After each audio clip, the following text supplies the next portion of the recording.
Relax and listen to the voice.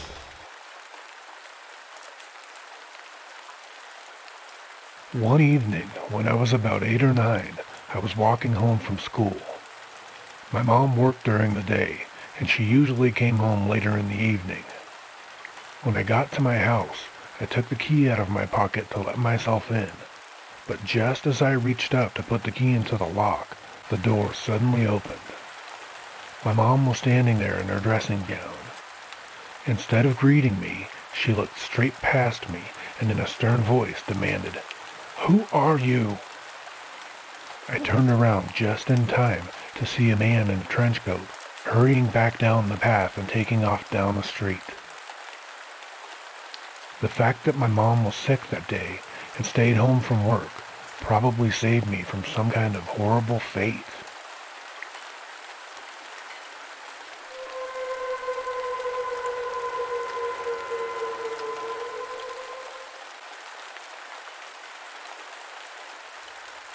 During the summer, my friend Bako went mountain climbing.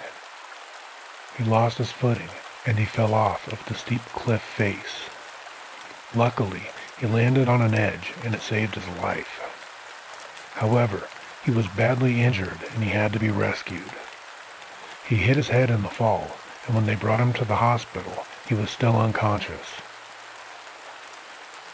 The doctors examined him and they found swelling in his brain. He had to have surgery immediately. They were in the operating room for hours, and they managed to reduce the swelling, but he was still in a coma. A few days later, he recovered, and I went to visit him in the hospital. He told me that while he was unconscious, he had a very strange dream.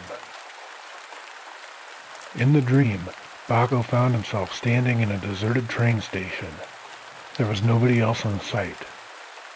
When the train pulled into the station, he jumped on board. There were no other passengers on the train. Bako was completely alone. After a long time of riding the train finally started slowing down and it pulled into another station. He looked out the window and he saw that the train platform was deserted. Just then, he heard a low, crackling voice over the intercom. "Next stop, final stop. Next stop, final stop. Next stop, end of the line." Something about the announcement sent a chill down his spine. He jumped out of his seat and he managed to get off the train just as the doors were closing. That was the moment that he awoke from the coma. The doctors told him that he was lucky to survive. For a while, he'd been lingering between life and death, they said. While Bako told me about his dream, I could see that he was becoming upset and his face was growing pale. I asked him why it troubled him so much, and he said, "What if I hadn't have gotten off at that train station? What would have happened if I stayed on the train until the end of the line?"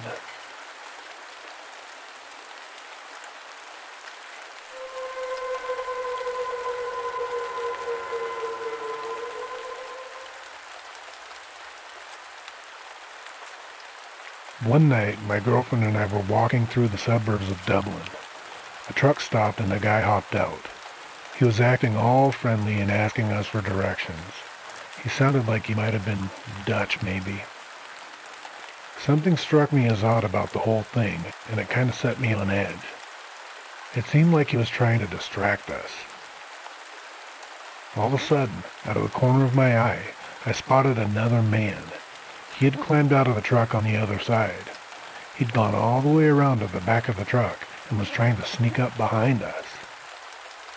I quickly grabbed my girlfriend by the arm and walked straight towards the sneaky guy. He backtracked really quickly when he realized that he had been seen. The first guy was all like, "Oh, come on, we mean no harm," but he was also talking to the other guy in Dutch. My girlfriend just started running and I followed her. We didn't stop running until we were far away from the weird guys in their truck. That was when my girlfriend told me that she understood Dutch. I didn't know this about her, but once we were far enough away, my girlfriend told me that she spoke and understood Dutch. She told me that what the men were saying to each other was, "This isn't going to work this time. Let's just get out of here. Let's go."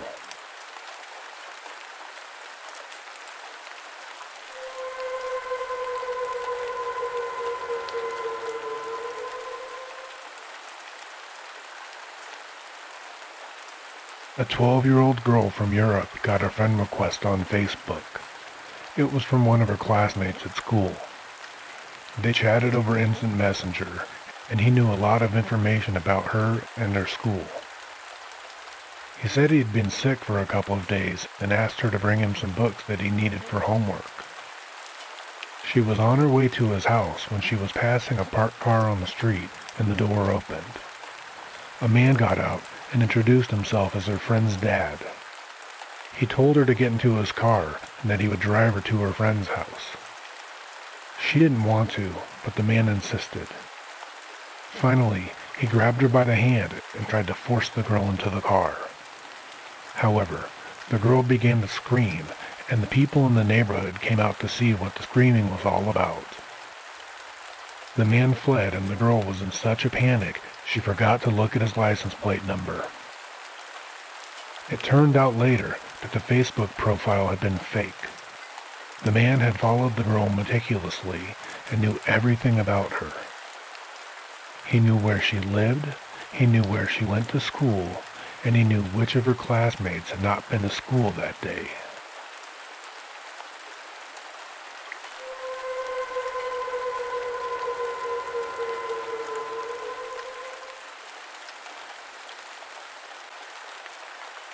My name is well, that's unimportant. Anyway, this happened a long time ago when I was 10 years old and still in elementary school. It was the end of the lunch break, and I was sitting in the classroom chatting to my friends. Our teacher came in and walked straight over to me. Her face was pale and serious. She said to me, "I have some bad news. Just stay calm and listen. Your mother was in an accident at work. Please get your things together and go to the principal's office." I was so shocked, I didn't know what to think. I was scared and I felt sad. My friends all gathered around me and tried to console me as I packed up my belongings. I was completely in a daze as I packed my school books into my bag and headed out the door. The school principal was waiting for me in his office. "I just got off the phone with your father," he said. "He told me your mother was badly injured. He's rushing to the hospital right now, and he wants to pick you up on the way. You have to wait for him outside the school gates, and he'll collect you. Now hurry along." The principal looked at his watch. "But, sir," I said. "No buts," snapped the principal. "Go out and wait for him." "But, sir—" "Young man," said the principal impatiently, "why are you still standing around?" "But, sir, I don't have a father," I said. "We're a single-parent family. My dad died when I was just a baby." The principal's jaw dropped. After that, there was a big uproar. My mother wasn't injured at all. She was perfectly fine. She came down to the school and complained. The police were called. Nobody was allowed to walk home alone. The kids' parents started picking up their kids from school just to make sure that they were safe. To this day, no one knows who the mysterious man on the phone was, or what he had planned to do with me if he had managed to get me into his clutches.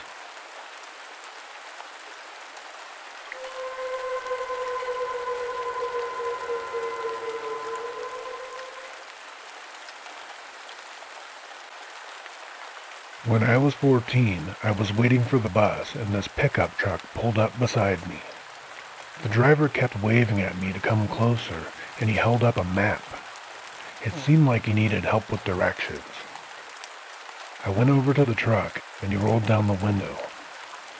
I didn't realize what was happening until the man suddenly reached out and tried to grab me by the hair. I dropped my backpack and I ran for it as he sped off. When I got home, I woke my mom up and I told her what had happened. My mom absolutely flipped out. During all of this, she looked out the window. Surprise, surprise. The truck was sitting across the street, and the man was sitting in the driver's seat, staring up at us. That's when I flipped out. My mom called the police and gave them a description, but the man drove off before the police arrived. Later on, the police called back to tell us that they had pulled someone over and they wanted me to take a look at him. They put me in the back of an unmarked patrol car with tinted windows, drove me past the guy who was being questioned outside of his truck, and shined a bright light directly in his face. It was him. I almost had a panic attack. The officers charged the man with attempted kidnapping. It made all the local newspapers. The spot where they pulled him over was right in front of an elementary school, and when they searched his truck, they found rope, duct tape, chloroform, and an axe.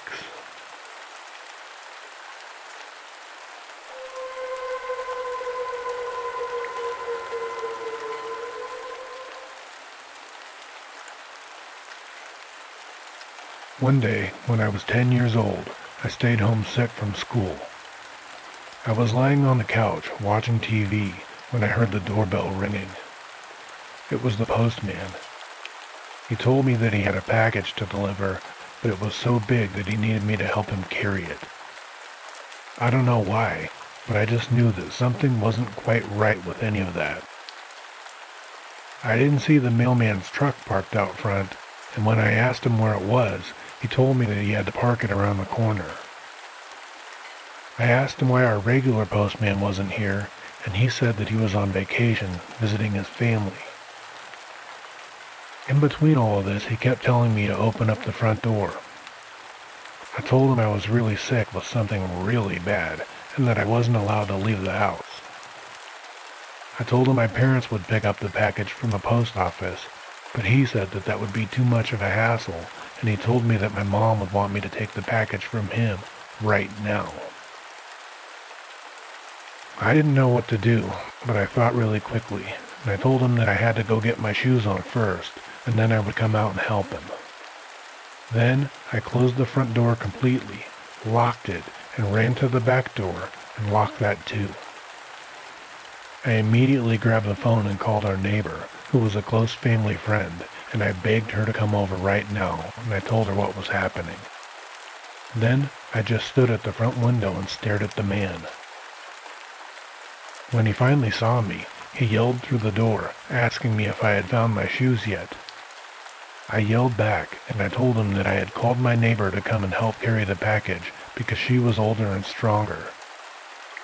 The man looked panicked, and he just turned around and ran off. My neighbor showed up shortly after that. I let her in, and she called the police. The police never caught him.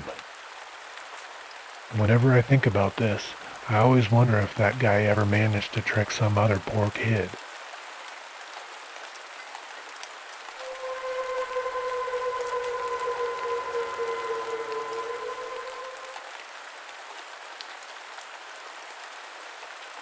"5 days ago, I came home from a long day at work, and I sat down in front of the TV. I was so tired that I fell asleep. And by the time that I woke up, it was around 2:30 a.m. The television was still on, but all that was on the screen was the test pattern and that extremely annoying high-pitched tone. I was about to turn the TV off and head to my bedroom when something very strange happened. Suddenly, the colored bars disappeared and the screen was filled with static. Through the hissing sound and the white noise on the screen, I could make out an image.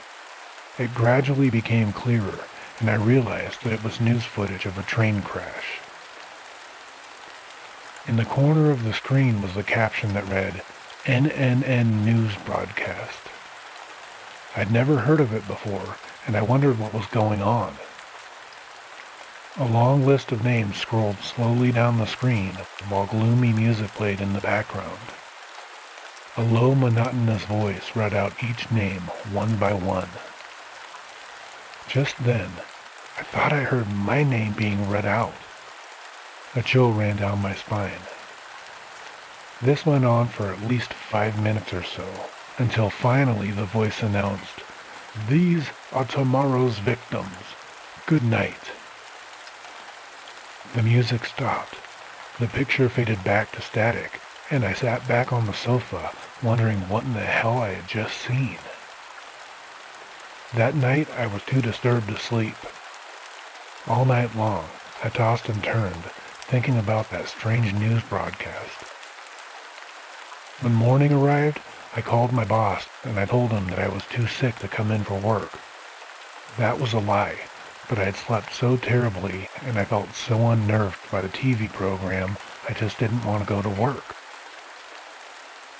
Shortly before 9 a.m., the train that I usually take to work came off of the rails. I saw the news report on TV. Almost 60 people were killed in the crash. Ever since then, I've been too scared to leave my house, and I can't bring myself to watch TV at night.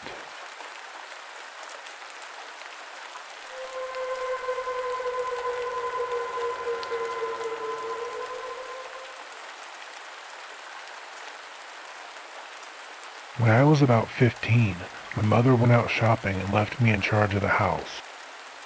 It was starting to get dark, and I realized that my little brother was nowhere to be found. I asked my sister if she knew where he was, and she said that he had gone to the park around the corner to kick his football around. I told her to watch the house while I was gone, and I ran off in the direction of the park. When I got there, I was surprised and somewhat terrified to find the park completely empty. I called out my brother's name, but there was no answer. I started to get really worried. Just then, I heard a faint muffled noise coming from my left. I turned just in time to see a tall figure disappearing behind a large fence. I sprinted as fast as I could, and when I came around to the other side of the fence, I saw something that almost made me choke up in horror. My little brother was being dragged down the alleyway by a very tall man. I immediately flew into a rage, and I felt tears of anger and fear streaming down my face. I ran at this man, and he must have heard me coming, because he turned around to face me, and he dropped my younger brother.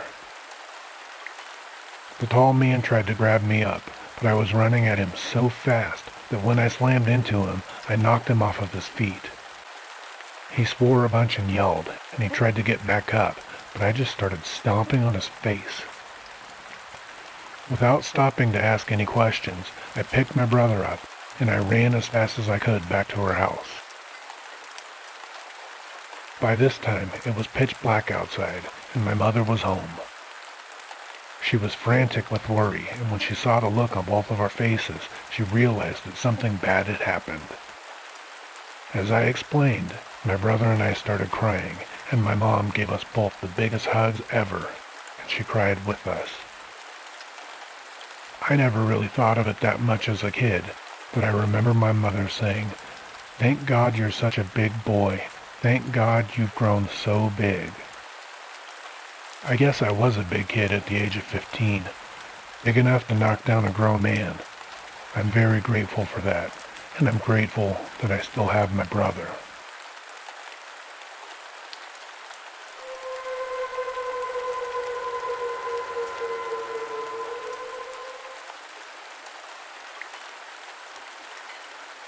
When I was 13, I was walking home from school.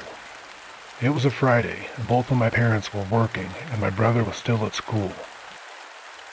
It started to rain outside, and I had no umbrella. The next thing I knew, a car came along and started to slow down beside me. The driver was a guy in his early 30s, and he said, "Hey, Elliot, jump in. I'll give you a lift." I told him my name wasn't Elliot. He apologized and said that I looked very much like Elliot, and he offered to give me a lift anyway. I knew that this was kind of dodgy, so I said, "No, thanks. My house is just right over here." And I pointed to a random house nearby. Then I quickly walked into the entrance of the house, and I hid there for a few minutes, waiting for him to leave. When I walked back out, I realized that he had just pulled over on the side of the road and was getting out of his car. He knew that it wasn't my house. I dropped my school bag and I just took off running. He followed me. I ran all the way to my house when I remembered that I didn't have my keys and nobody was home. I was absolutely terrified. I started banging on the front door, and all of a sudden, it opened. My brother was standing there. He had stayed home sick from school. I was crying so much and I was so out of breath I could barely talk, and I just kept pointing at the man coming up the road. My brother grabbed the pool stick and he ran outside. As soon as the man saw my brother, he ran back to his car, jumped in, and he sped off. We didn't manage to get the guy's license plate number, so he was never found. But I'm sure he wanted to kidnap me and possibly hurt or kill me. It was very scary, and I was so lucky that my brother was there, or I might have become just another statistic.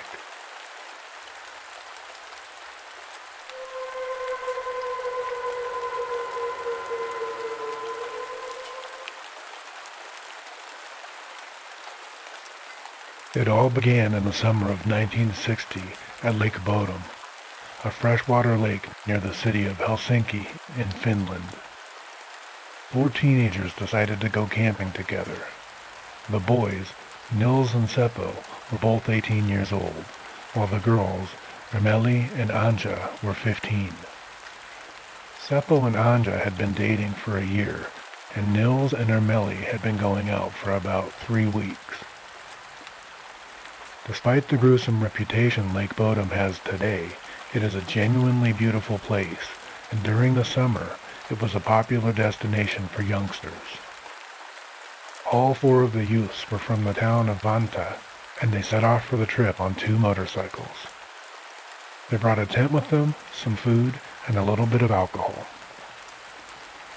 They pitched their tent on the shores of Lake Bodom in the early evening, and they spent their time having fun before going to bed around midnight. When they drifted off to sleep that night, little did they know that come morning, only one of them would still be alive. During the night, the children were awoken by a strange sound. Someone had cut the ropes on their tent, and it collapsed on top of them, trapping the teenagers under the canvas. Suddenly, they were attacked by a mysterious person who began savagely stabbing them through the canvas and bashing at their heads with a rock. The collapsed tent was like a death trap, and they were unable to escape. The next morning, their bodies were discovered by some swimmers who had arrived at the campsite. 3 of the teenagers lay dead in a pool of their own blood. Nils was the only one who was still alive, but he was only semi-conscious. He was rushed to a hospital and had serious injuries to the back of his head, a deep knife wound in his forehead, and a smashed jaw. The police rushed to the scene of the crime and began their investigation. The first thing that they noticed was that some of the kids' possessions were missing, including their wallets and swimsuits. The police conducted a search of the area, and, roughly a half a mile away, they found some of the teenagers' clothes and a pair of shoes belonging to Nils.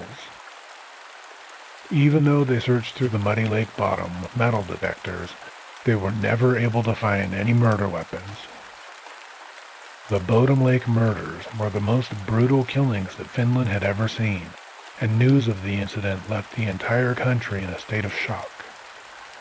Within an hour, the familiar lakeshore was filled with curious onlookers. They determined that the murders had to have taken place sometime between 4 and 6 in the morning. A woman who was washing some clothes on the opposite side of the lake saw someone fishing during the night. 2 young boys who were out there bird watching in the area claimed that they had seen the collapsed tent and that one of them even said he saw a fair-haired man walking away from it. Another boy who was fishing nearby also told the police that he had seen a blond man hanging around the location. When Nils recovered and was well enough to be questioned by the police, he told them that he had no memory of anything that happened between the time they went to sleep that night and when he had woken up later in the hospital. In order to try to gain more information, the police asked if they could put him under hypnosis. He agreed. He said that he had managed to get out of the tent during the attack, at which point the killer had kicked him in the jaw. The strangest thing was what he had told the police about the killer. Nils said that the man's eyes were glowing red.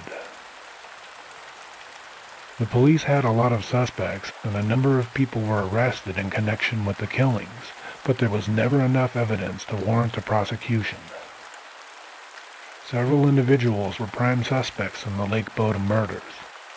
Some people even made false confessions, and a few who had been under suspicion of the crime later took their own lives. There was a man named Valdemar who owned a kiosk near the lake and sold lemonade. He was known to be very hot-tempered and angry and used to walk around the area at night. Locals say that he hated young people, and he would throw stones at kids when they cycled by his house. He even supposedly confessed to the crime before drowning himself in Bodom Lake in 1969. However, police had discovered that he had an alibi. His wife said that he was at home in bed with her all night long that same night. Doctors who worked at a nearby hospital said that on the night of the murders, a man named Hans Assmann turned up in their emergency room. His clothes were disheveled, and he was in a very confused state. One doctor noticed some bloodstains on him, but it was not his own blood. The man couldn't speak Finnish, so they couldn't communicate with him, and he eventually left. The heavy metal band, Children of Bodom, took their name from the infamous crime, and they dedicate at least one song of every album to the murders. The name of this group was very controversial from the beginning, as well as their lyrics. They also produced t-shirts with slogans like, "I survived Lake Bodom." These lyrics are from the song Bodom Beach Terror. Late night you party until it's light, while pointing at the sky. Wash your hands in the lake of your blood, just before you die. In 2004, more than 40 years after the murders, the police arrested Nils and charged him with the crime. After a long trial, he was found not guilty due to lack of evidence, and his name was cleared. Today, the mystery remains unsolved. Who killed the 3 teenagers at Lake Bodom in 1960? Was it one of the suspects? Was it a complete stranger who never came to light? Or was it their friend Nils? There's plenty of documentation about this story. If you're into this kind of thing, I suggest you check it out.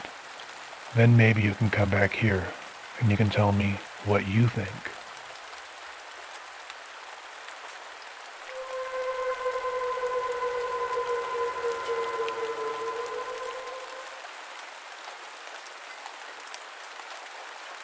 When I was 7, my mom asked me to deliver something to a neighbor.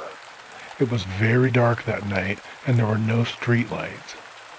I could barely see anything. On the way home, I came to a bend in the road with big bushes on both sides. All of a sudden, I heard a loud rustling noise behind me. When I looked behind me, I saw a tall, dark figure emerging from the bushes. I started running. I could hear a man's heavy breathing close behind me and hear the thud of loud, heavy work boots. I ran as fast as I could, but he was gaining on me. I dodged to the right and I took a shortcut through a hole in a row of tall bushes. I reached the driveway of my house and I heard him crash through the bushes. He was still after me. When I got to the front door, I caught my pinky finger on the screen. I was terrified. I rushed inside and I slammed the door shut.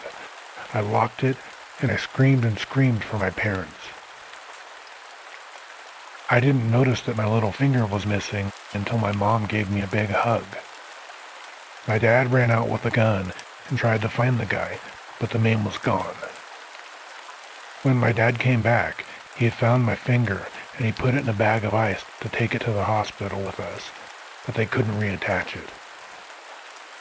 A few months later, in a neighboring town, a boy about my age went missing while walking home late at night. Then another went missing a few months after that. They were never heard from again, and I can't help thinking that if I hadn't been so quick on my feet, I might have suffered the same exact fate.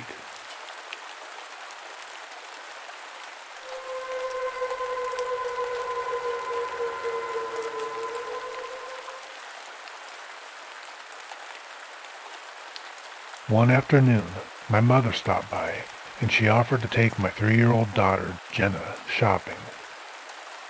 Jenna was reluctant to go, but I was eager for some time alone, so I encouraged her to go with her grandma. About an hour later, my dad's car pulls up outside. As soon as he got out of his car, he yelled, "Someone stole your mother's car, and Jenna was in it!" My mom had been waiting in line at the toy store when a man approached her and told her that her car had a flat tire. He volunteered to change it, and when he was finished, my mom thanked him. He told her he was going to test the steering, but when my mom handed him the keys, he just got into the driver's seat and sped off. When I heard the news, I became absolutely hysterical. I couldn't stop freaking out. I was so angry, I was sobbing, and I felt sick to my stomach. The police issued a bulletin alerting all officers to be on the lookout for my mother's car, and my daughter's abduction soon became national news. Over the next few hours, I was totally terrified, and all I could think about was how scared and lonely my daughter must be. I was worried she was going to be killed. I hate to say that, but I was genuinely worried about that happening. Each minute seemed to pass like it was an eternity. About 14 hours later, I got a call saying that they had found the car. Someone called the police to say that they'd spotted an abandoned vehicle and a little girl was inside of it. It was Jenna. She was unharmed and still strapped into her car seat, just as she had been when the kidnapper drove away. As soon as we got that news, we raced to the hospital where Jenna had been taken for a checkup. When the doctors verified who we were and let us in, I ran to her and I held her close. Even though I was absolutely terrified, the first thing that my daughter said to me made me laugh. She just looked at me and said, "Daddy, I'm okay, but I peed in Grandma's car."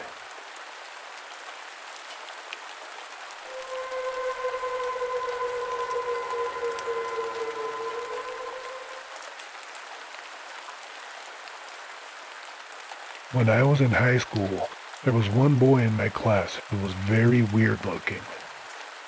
Most of the other kids were afraid of him, and everybody kept out of his way. He always kept to himself, and he never spoke to anyone. His name was Craig Egerson, but we gave him the nickname Crazy Eyes. He had the strangest eyes you have ever seen. They were large, round, bugged out, and really disturbing. They didn't even look human. It was as if they had belonged to some sort of exotic reptile, like a chameleon or a lizard. During class, he remained completely silent, never asking or answering any questions. I got the impression that the teachers were scared of him as well. All he did was stare at everyone with his bugged-out eyes, creeping them all out with that unsettling gaze of his. One Monday morning, we had a media class. The teacher split us into groups and gave us the tasks of making a short film. Due to the luck of the draw, Craig was assigned to our group. While we gathered around and discussed ideas, he kept his mouth tightly shut and just stared at all of us with those big, bulbous eyes. We eventually came up with an idea for a slasher movie. The plot involved a crazed killer who goes around a school stabbing people. Craig was so odd-looking that we unanimously decided that he should play the killer. His crazy eyes made him the obvious choice. As it turned out, the movie was a big success. We managed to create a 5-minute film that looked almost as professional as a Hollywood horror flick. Surprisingly, Craig did a great job in this role as the killer. We shot hours of footage of him stalking the school grounds, running from tree to tree. He was armed with a fake knife that had a retractable blade. Then we filmed him stabbing a bunch of kids who were playing the victims. Those poor kids were soaked from head to toe with fake blood. Taking part in the movie actually seemed to really bring Craig out of his shell. He took to acting like a fish in the water. When filming was complete, we all noticed a big change in his personality. Somehow, it boosted his confidence, and although he still didn't talk very much, he held his head up high, and he seemed more sure of himself. On Friday, when we screened the film for the entire class, they loved it, and they started chanting, "Craig, Craig, Craig, Craig."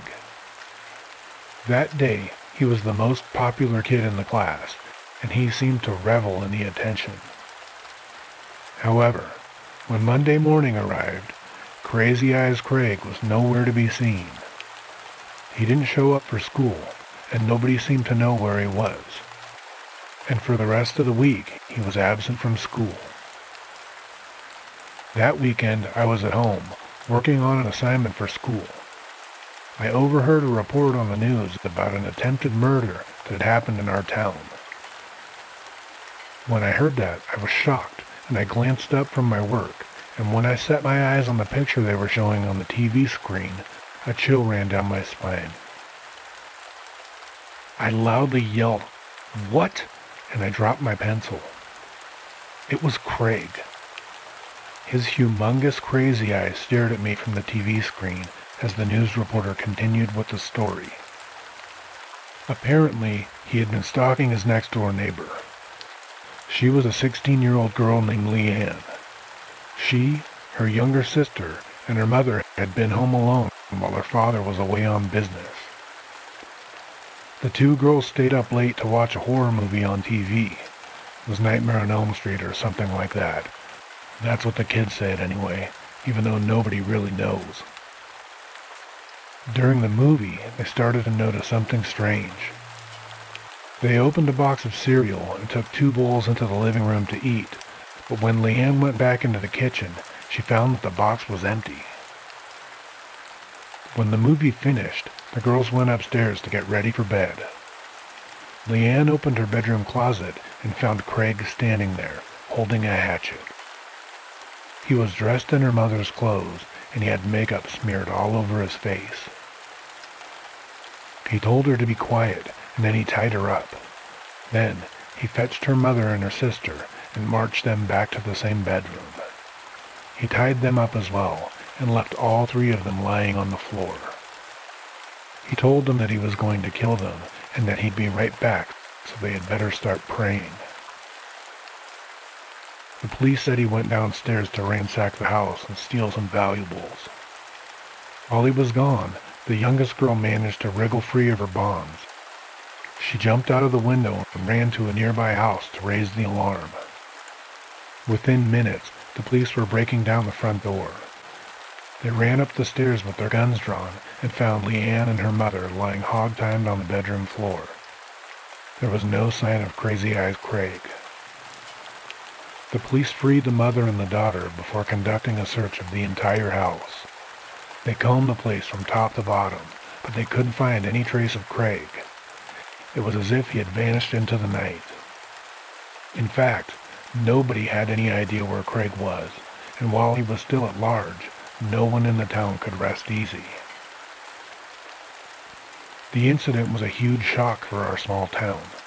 Before that, it had been a peaceful, idyllic little place. Nobody ever even locked their doors.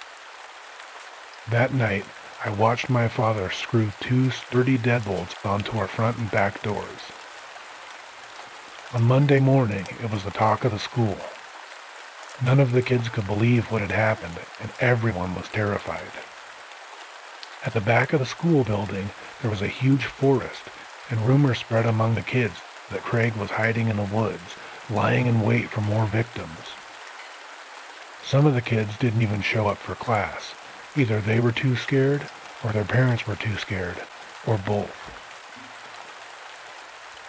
Leanne and her family stayed with relatives for a few days to get away from the house. In all that time, law enforcement combed the woods and searched house to house, but nobody could find that crazy-eyed maniac. Eventually, Leanne and her family had to go home. As soon as they pulled into their driveway, they saw something that terrified them. Craig was standing in an upstairs window, gazing out at them with a smirk on his face. The girl's father started yelling. The neighbors came running over. The police were called, and within minutes, they surrounded the house. A SWAT team showed up, and they began readying themselves beside a van, loading their weapons and studying the layout of the house. They searched the house from top to bottom, but they didn't find Craig anywhere. Instead, they were confronted by a disturbing scene. Pennies were glued to the ceiling. There was also strange writing all over the walls. All of their clothes had been cut to ribbons. The entire contents of the kitchen fridge were neatly arranged on the living room floor, and the whole place reeked of urine and feces. The police conducted another thorough search of the house, but it turned up nothing. Just when they were about to give up and go home, one of the cops had mentioned that he thought he had heard a faint noise when he was in the basement. He said that it sounded like the noise was coming from behind the washing machine. The SWAT team immediately reorganized and descended cautiously into the basement. With their guns drawn, they pulled the washing machine away from the wall. Curled up in a hole behind it, they found Craig. As it turned out, the truth was much more disturbing than anyone had imagined. Leanne and her family were horrified. For 2 whole years, Craig had been living in their walls. They found peepholes everywhere. While Leanne and her family had been sitting at home watching TV, eating dinner, taking a shower, getting dressed, going to the toilet, and sleeping peacefully in their beds, Craig had been in there the entire time, silently watching them with his crazy, bugged-out eyes.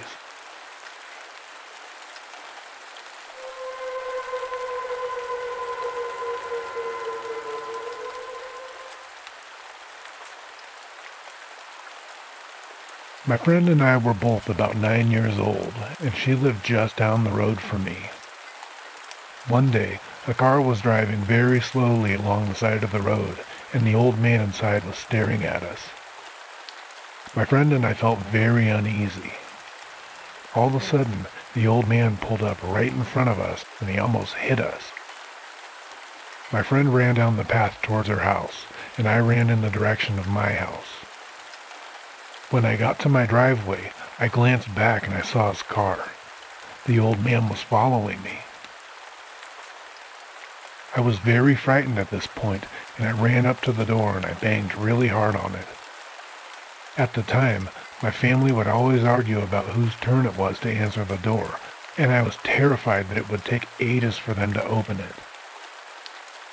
I glanced back behind me again, and I saw the creepy old man walking towards me. He had gotten out of his car, and he was coming up my sidewalk. I was almost crying at this point, and I was continuously beating on the door. Suddenly, my brother opened the door, and when the old weirdo saw this, he turned around and jumped back into his car, and he drove off.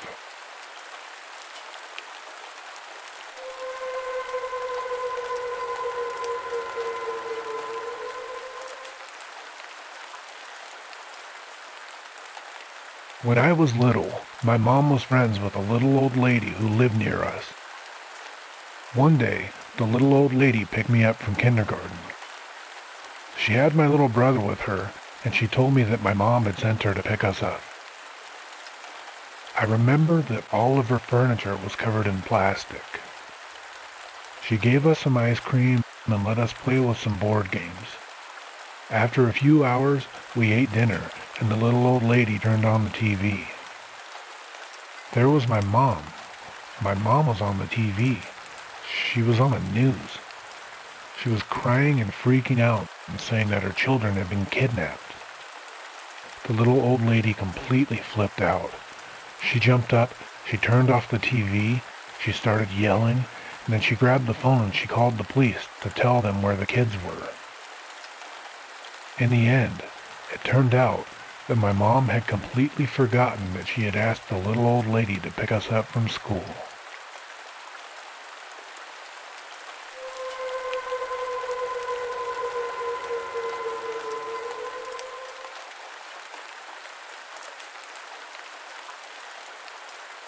Willowbrook State School began as a hospital for mentally handicapped children. The school had a terrible reputation and was used like a warehouse where mentally disabled children were just dumped off. Many of them were abandoned by their families or the foster care agencies who were supposed to care for them. However, the school quickly became overcrowded and the employees weren't able to control the patients. The mentally disabled children were locked in rooms for extended lengths of time and were forced to sleep on floors, covered in their own urine and feces. Many of the children were malnourished and underfed. Most of them ran through the halls, dressed in ragged clothes or completely naked. Conditions became so bad that a lot of the children contracted diseases and died from illnesses and malnutrition. Unable to deal with the situation, some staff members began abusing the children physically. Some of the kids even wandered away from the institution and ended up dying in the surrounding woods. Between 1963 and 1966, secret medical studies were even conducted on some of these children. Doctors infected them with hepatitis in order to study the disease. These poor kids were being used as human guinea pigs. When Senator Robert Kennedy visited the mental institution in 1966, he called it a snake pit and declared that Willowbrook State School is not fit for even animals to live in. He said that the patients were living in filth and dirt, their clothing in rags, in rooms less comfortable and less cheerful than the cages in which we put animals in a zoo. In 1971, funding to Willowbrook State School was cut drastically, which led to worse conditions. Local newspapers and TV stations began doing reports on the overcrowding, the unsanitary conditions, and the physical and mental abuse of the disabled children. In 1972, reporter Geraldo Rivera secretly gained access to Willowbrook State School using a stolen key and managed to document the brutal and horrific living conditions with a camera crew. His report led to an immediate government inquiry and lawsuits were filed against New York State. By the mid-1980s, Willowbrook State School closed down and many of its buildings were abandoned. Today, they lie vacant and in ruins, littered with old toys, lunch trays, and broken beds. Sometimes, people claim to hear disembodied footsteps echoing in the deserted corridors. Others have heard whispered voices calling out their names, and the eerie sounds of children giggling in the hallways. One employee saw the ghostly figures of two children lurking in the building. The boy and girl were dressed in ragged clothing. The woman became puzzled because she couldn't figure out what the children were doing there. She followed them, and she watched as they turned the corner, disappearing from sight. When she peeked around the corner and saw that there was nothing there but an empty hallway, she realized that she had just seen two ghosts. Teenagers who trespass on the property often tell tales of shadowy figures chasing them away from the buildings. Two boys went exploring in the school at night. They were allegedly chased around the grounds by a dark figure. Eventually, they managed to run back to their house. When they looked out the window, they realized that the shadowy figure had followed them home and was standing in their garden. They watched it from their window as the thing stood in front of their home until the sun came up. In July of 1987, the body of a young girl was discovered in a shallow grave on the grounds of Willowbrook State School. She had disappeared from her home a few days before. When police investigated, they found a homeless man named Andre Rand living in a makeshift shack nearby. Years before, he had been working as an orderly in Willowbrook. Witnesses had reported seeing Rand playing with the missing girl on the day that she disappeared. Police then charged him with kidnapping and murder. He is a suspect in the disappearance of many other children in the area, but the police have been unable to tie him to any of those cases. Even though there is a lack of evidence, the newspapers still called him the Hannibal Lecter of Staten Island. Though this story starts off being about the Willowbrook State School and then changes to the murderer, Andre Rand, let's not forget about the horrors that children have suffered at schools like this all around the United States. This likely isn't news to anyone, but if you go back and look at the history of mental institutions, many of them have been shut down due to improper care, unsanitary and unsafe living situations, and abuse caused by staff, doctors, and committed upon patients by other patients. Mental health in our country is still a disaster, and the system that is in place needs to be torn down and rebuilt from the foundation up.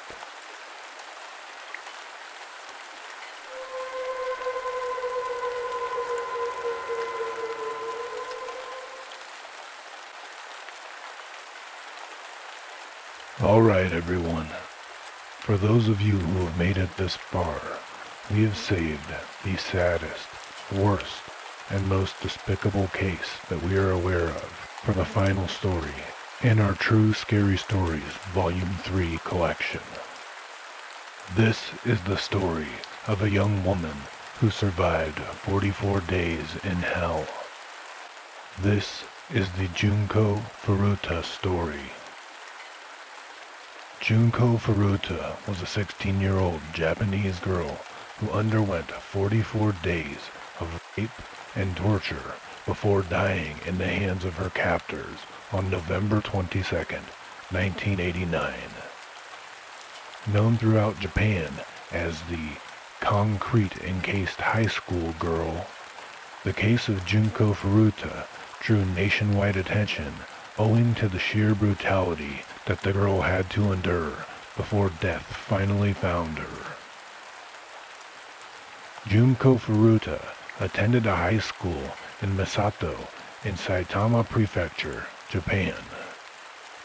She was a good-looking, active teenager who enjoyed a lot of attention, and that made some people very jealous. Junko did not smoke, did not drink alcohol, and did not do drugs, which was seen as very uncool in the eyes of the more gangster-like teens. One of those teens, Hiroshi Mayano, had a crush on her, but not looking for a relationship, Junko Furuta turned him down. Hiroshi Mayano was the bully in the school, and being involved with the new generations of the Yakuza, nobody dared to oppose him, and poor Junko had the nerve to say no. On November 25th, 1988, she was kidnapped by 4 teenage boys, one of them being Hiroshi Mayano. The boys took Junko Furuta to the house owned by the parents of one of the kidnappers in the Ayase district of Adachi, Tokyo. While in captivity, The kidnappers forced Junko to call her parents and tell them that she'd run away and was going to stay with a friend, but to insist that she was not in any danger. Not able to realize what was coming to her, and too scared to remain non-compliant, Junko did exactly as she was told, ultimately forestalling a manhunt which would have otherwise followed her disappearance. Parents of Nobuharu Minato, in whose house Junko was kept, paid their son a visit on a few occasions, but under a threat of increased violence against her, Junko was requested to pretend that she was a girlfriend of one of the boys. However, even when it became apparent that she was a captive in the house, the parents did nothing for fear of retaliation from Hiroshi Mayano, who was known to have Yakuza connections. During the course of 44 days following her kidnapping, Junko was forced to withstand unspeakable suffering. What she went through before her murder included being humiliated and being kept naked most of the time, being raped every day, both vaginally and anally. There are allegedly more than 100 men believed to have raped her.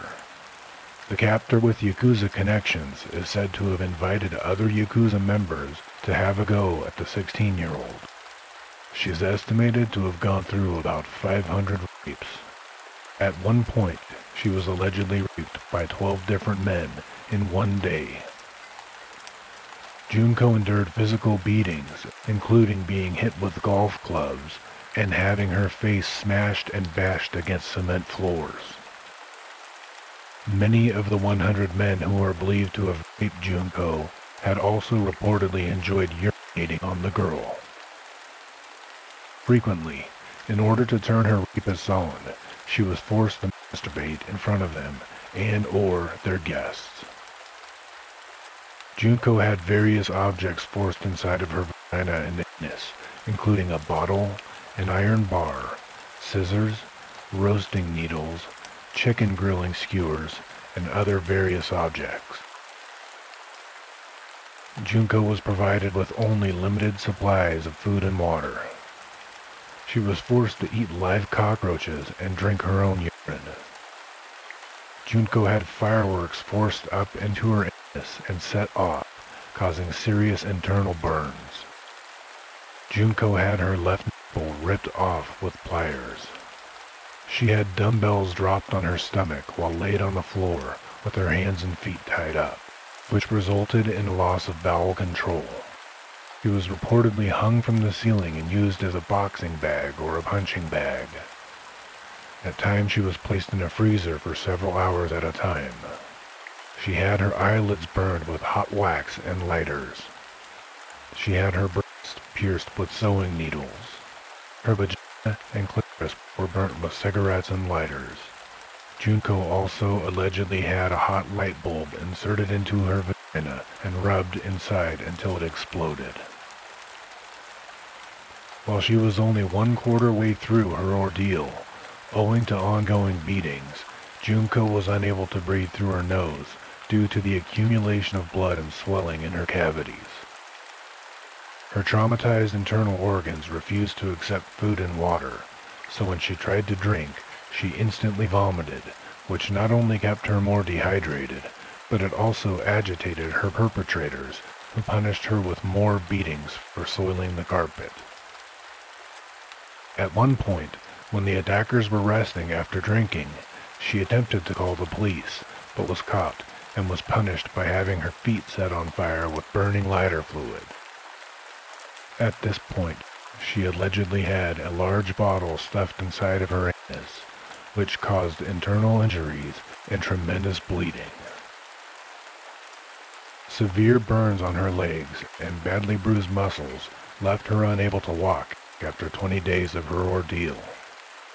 She wasn't able to handle anything with her hands anymore because her bones were all smashed with weights and her fingernails were cracked. Since it was winter, she was also forced to sleep on a balcony, exposed to extremely cold temperatures. After 30 days, Junko was unable to urinate properly due to damage to internal organs and to a revolver from insertion of foreign objects and burns from cigarettes and lighters. Her hands and feet were damaged so badly it took her over an hour to crawl downstairs to the restroom. Her eardrums were also damaged, and her brain size was allegedly reduced. During the course of 44 days, when she was repeatedly tortured, eaten, and raped, Junko Furuta begged her captor several times to just kill her and to be done with it. The attackers did not grant her that favor. Instead, on January 4th, 1989, they challenged her to a game of Mahjong Solitaire. Even after suffering through days and months of beatings and torture, Junko was still stronger and smarter than any of her captors, and she won. And that upset her attackers, so they treated her to yet another round of torture by beating her with an iron barbell and setting fire to her legs, arms, face, and stomach after pouring lighter fluid all over them. Being already badly beaten, dehydrated, and malnourished, Junko Furuta fell into a shock and died the following day. The murderers stuffed the dead girl's body into a 55-gallon drum filled with concrete and disposed of it in Koto, Tokyo. The names of 4 main captors who kidnapped, tortured, raped, and murdered Junko Furuta were withheld by the Japanese court because they were juveniles. However, the journalists from the Shukan Bunshan magazine dug them out and published them, stating that after what they did to Junko Furuta, that they did not deserve anyone to uphold their own human rights. Hiroshi Miyano, 18 years old at the time of the crime, later changed his name to Hiroshi Yokoyama. Joe Ogura, 18 years old at the time of the crime, later changed his name to Joe Kamisaku. Shinji Minato, 16 years old at the time of the crime. Some sources refer to him as Nobuharu Minato. Yasushi Watanabe was 17 years old at the time of the crime. All 4 perpetrators were caught and tried. However, because they were all underage when the crime was committed, they were all able to be tried as juveniles, but eventually faced sentences of adults, except that the court withheld their identities. Still, given the severity of their crimes, the sentences they were handed out were rather low. By the date of this reading, each of them is already out of jail. 3 of the boys served less than 8 years. The leader of the gang was originally sentenced to 17 years in prison, but after his appeal, instead of lowering his sentence, Judge Ryuji Yanase bumped his sentence to 20 years. The same judge also increased the sentence for 2 more boys who appealed. One boy did not try to appeal his sentencing, so his sentence stayed as it was. Either way, they're all in their 50s, and they are all out of jail. Joe Kamisaku, which is not his real name, who was released in August of 1999, went back to prison in July 2004 for 7 years for the beating of a guy he thought was luring his girlfriend away from him. Because forensic examiners found DNA of other people on the corpse of Junko Furuta, a few more names were linked to her torture and murder: Koichi Ihara and Tetsuo Nakamura. The torture and murder of Junko Furuta sparked international outrage, and her case inspired several movies and a manga illustrated by Kamata Yuji. The most noteworthy movie is Jokakoshi Konkurito Dume Satsujin Jiken, aka Concrete Encased High School Girl Murder Case, which was released in 1995. The movie was directed by Katsuya Matsumura and starred Yujin Kitagawa, a member of the band Yuzu, as the main culprit. A 2004 independently produced Japanese film, Concrete, is also based on the events leading to the murder of Junko Furuta. At least 3 books were written by Japanese authors who were inspired by the case. There are some who say that the whole story behind Junko Furuta's torture and murder is a hoax, but it's definitely not the case.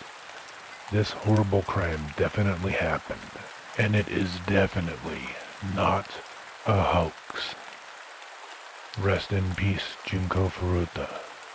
Rest in peace 100 times longer than you ever had to suffer. And don't forget her name. Don't forget how she survived as long as she could in unimaginable circumstances. Junko Furuta.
Thank you to all of those who have made it this far.